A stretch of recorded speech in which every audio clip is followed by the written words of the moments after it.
একটা জাতিকে যদি মানুষ হতে হয় তাহলে তার প্রধান গুণ হচ্ছে আত্মসমালোচনার গুণ। টেলিভিশনে কিংবা মোবাইলে সোশ্যাল নেটওয়ার্কিং সাইটে লোকে শুনছে, লোকে দেখছে এবং নিজেদের গালাগালি নিজেরা শুনে তাতে করতালিও দিচ্ছে। আমাদের একটা রবীন্দ্রনাথ, একটা বিবেকানন্দ, একটা রামমোহন রায়, একটা বিদ্যাসাগর, একটা নেতাজি সুভাষচন্দ্র বসু, এই মানুষগুলো বাংলার মাটিতে জন্মেছেন এবং বাংলার মাটিতেই বাঙালিদের পরিবেশের মধ্যেই। বাঙালি জাতির মধ্যে কিন্তু আপনি যদি দেখেন, বাঙালি জাতি মানুষকে একে অপরকে নিজেদের সমাজের মধ্যে একে অপরকে কখনোই পেছনে টেনে ধরার কাজ করেনি। বাঙালি লড়াই করেছিল, বাঙালি প্রাণ দিয়েছিল। এই বাঙালির মধ্যে থেকে একজন নেতাজি সুভাষচন্দ্র বসু বেরিয়েছিল। অ্যাভারেজ বাঙালি হচ্ছে গবেট। অনেক অনেক বক্তব্য, অনেক অনেক কথা জমা আছে এবং এই সমস্ত বক্তব্যগুলোকে যে খণ্ডন করবে তিনি হলেন দেবাংশু ভট্টাচার্য।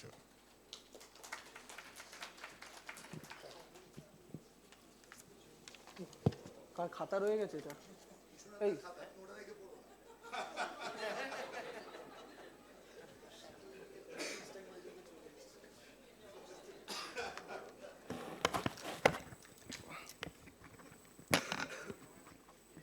নমস্কার।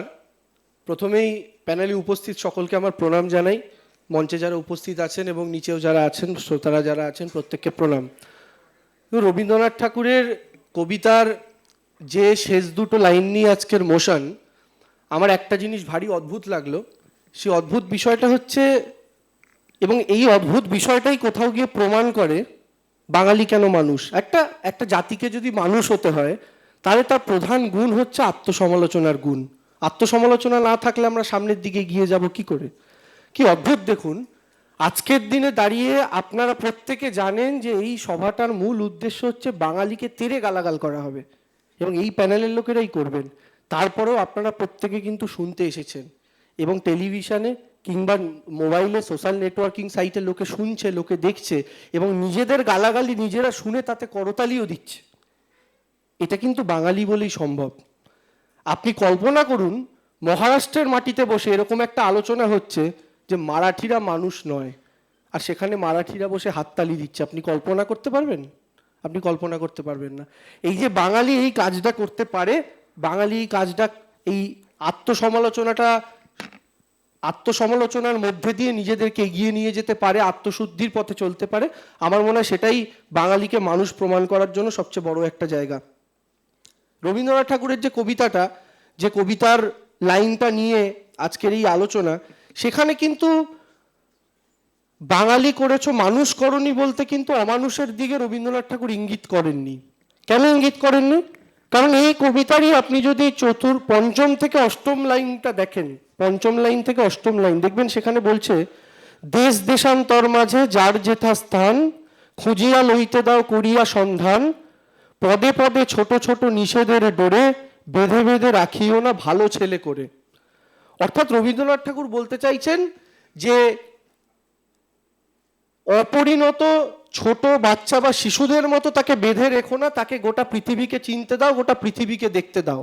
এইভাবে বাঙালিকে মানুষ হতে দাও। মানুষ হওয়ার অর্থ এখানে অমানুষ থেকে মানুষ হওয়া নয়, মানুষ হওয়ার অর্থ এখানে ম্যাচিওর হওয়া, এখানে পূর্ণতা পাওয়া। রবীন্দ্রনাথ ঠাকুরের এই কথাটা আমার মনে হয়েছে। কিন্তু চন্দ্রিলদা শুরু করলেন খুব সুন্দরভাবে বক্তব্য রেখে, কিন্তু চন্দ্রিলদার যে শুরু ছিল, শুরুতে চন্দ্রিলদা বাঙালির যে গুণগুলো বললেন একে একে, ট্রোল করা, একে অপরকে হেয় করা, রাস্তায় কারো দুর্ঘটনা হয়েছে ক্যামেরা নিয়ে সেই ভিডিও রেকর্ড করা, তাকে সাহায্য করতে না গিয়ে যাওয়া।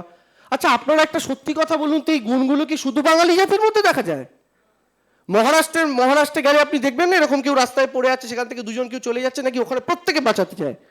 বিহারের মাটিতে দাঁড়ালে আপনি দেখবেন না সেখানে কেউ বাঁচাতে যাচ্ছে, আবার কয়েকজন হয়তো বেরিয়ে যাচ্ছে। আপনি মধ্যপ্রদেশের মাটিতে দাঁড়ান, প্রত্যেকটা মানুষকে একই গুণে বললে আপনি দেখতে পাবেন একই কাজ করছে প্রত্যেকটা মানুষ। না, প্রত্যেকটা জায়গাতেই প্রত্যেকটা জাতির মধ্যে কিছু খারাপ কিছু ভালো মিলিয়ে মিশিয়ে থাকে, সেটা বাঙালির মধ্যেও আছে। তাহলে বাঙালি যদি ট্রোল করে একে অপরকে, ভারতবর্ষের আর 5টা জায়গাতেও মানুষ একে অপরকে ট্রোল করছে, পৃথিবীর আর 5টা জায়গাতেও মানুষ একে অপরকে ট্রোল করছে। বাংলার মধ্যে, বাঙালিদের মধ্যে কেউ যদি একে অপরকে দেখে বিপদে পাশে না দাঁড়াচ্ছে, আবার একটা বড় অংশের মানুষ আছে যারা কিন্তু বিপদে গিয়ে পাশে দাঁড়াচ্ছে।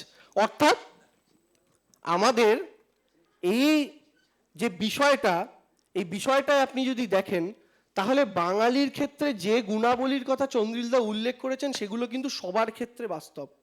অর্থাৎ এই খারাপ গুণগুলো প্রত্যেকটা জাতি প্রত্যেকটা গোষ্ঠীর মধ্যেই খুব অল্প সংখ্যায় হলেও দেখা যায়। তার মানে কি? তার মানে আলাদা করে এখানে বাঙালি কিন্তু কোথাও স্পেশাল নয়। এই খারাপ গুণগুলোর দিক থেকে প্রত্যেকটা জাতির মধ্যেই প্রত্যেকটা জায়গার মধ্যে এগুলো দেখা যায়। তাহলে আমি আলাদা করে বাঙালিকে তুলে ধরলাম কেন? আপনি যখন একটা আলুর বাজারে যাবেন আলু কিনতে, আপনি কি দেখে অবাক হয়ে যাবেন ওমা চন্দ্রমুখী, ওমা জ্যোতি? আপনি তো অবাক হবেন না। আপনি জানেন আপনি আলু কিনতে গেছেন। তাহলে আজকের দিনের মানুষের মধ্যে যে স্বভাবগুলো রয়েছে তার মধ্যে খারাপ স্বভাব যে মানুষগুলোর মধ্যে রয়েছে সেটা সর্বত্র আছে, সেটা সব জাতির মধ্যে আছে, বাঙালির মধ্যে স্পেশালি আলাদা করে কিছু নয়। বাংলার আমরা যে উদাহরণগুলো সবসময় নিয়ে থাকি বা ব্যবহার করে থাকি বলে আমার মনে হয়, সেই উদাহরণগুলো আমরা ভীষণ মাইনরিটি একটা অংশকে দেখে মনে করি। অর্থাৎ আমার উল্টো দিকের বক্তারা সবচেয়ে খারাপ খারাপ যে উদাহরণগুলো বার করে এনে দিলেন, আপনি যদি ভালো করে খেয়াল করেন দেখবেন সেই উদাহরণগুলো কিন্তু একটা মাইনরিটি অংশের। অর্থাৎ আমার উল্টো দিকের বক্তাদের স্যাম্পেল সাইজ অত্যন্ত কম। অর্থাৎ 100টা বাঙালির মধ্যে তারা বেছে বেছে 5টা খারাপ উদাহরণকেই তুলে ধরছে। উল্টো দিকে বলল, একজন বক্তা বললেন যে 5টা মনীষীকে দেখিয়ে আমি বাঙালি জাতিকে কেন তুলনা করব? 5টা মনীষীকে দেখিয়ে আমি বাঙালি জাতিকে এই কারণে তুলনা করব কারণ বাঙালি জাতির 100 জনের মধ্যে ঘরে ঘরে এরকম 10টা মনীষী জন্মেছে যেটা অন্য জাতির মধ্যে জন্মায়নি। আমাদের একটা রবীন্দ্রনাথ, একটা বিবেকানন্দ, একটা রামমোহন রায়, একটা বিদ্যাসাগর, একটা নেতাজি সুভাষচন্দ্র বসু, এই মানুষগুলো বাংলার মাটিতে জন্মেছেন এবং বাংলার মাটিতেই বাঙালিদের পরিবেশের মধ্যেই তারা বেড়ে উঠেছেন।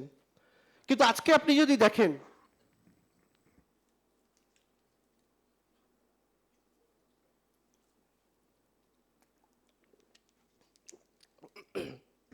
স্বাধীনতার ইতিহাস, গোটা ভারতবর্ষের মধ্যে পশ্চিমবঙ্গ এবং আপনি যদি বাংলা দেখেন, বাঙালি দেখেন, সবচেয়ে বেশি রক্ত দিয়েছে, সবচেয়ে বেশি প্রাণ ঝরিয়েছে।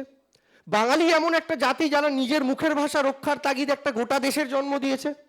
এটা ভারতবর্ষের মধ্যে গোটা পৃথিবীর মধ্যে কটা জায়গায় কটা জাতিকে নিয়ে উদাহরণ আপনি আর দেখাতে পারবেন যারা নিজের মাতৃভাষা রক্ষা করার জন্য একটা গোটা দেশ তৈরি করে ফেললো, লক্ষ লক্ষ মানুষ প্রাণ দিল, লক্ষ লক্ষ মানুষ রক্ত ঝরালো। এটা বাঙালি জাতি বলেই সম্ভব হয়েছে। আপনি বাঙালি জাতিকে নিয়ে একটা কথা বলা হয় যে বাঙালি জাতি, যেটা আমাদের দিদি বলছিলেন, আমাদের দেবারতী দি অনেকটা বলছিলেন, অনেকে আরও বলছিলেন, সেটা হচ্ছে একে অপরকে পেছনে টেনে ধরতে ভালোবাসে, একে অপরকে হাতে ওই কাঠি লাঠি ইত্যাদির কথা বলছিলেন। বাঙালি জাতির মধ্যে কিন্তু আপনি যদি দেখেন, বাঙালি জাতি মানুষকে একে অপরকে নিজেদের সমাজের মধ্যে একে অপরকে কখনোই পেছনে টেনে ধরার কাজ, এটা সে তখনই হয়েছে, এটা তাদের তাদের ক্ষেত্রে সবার ক্ষেত্রে সত্য।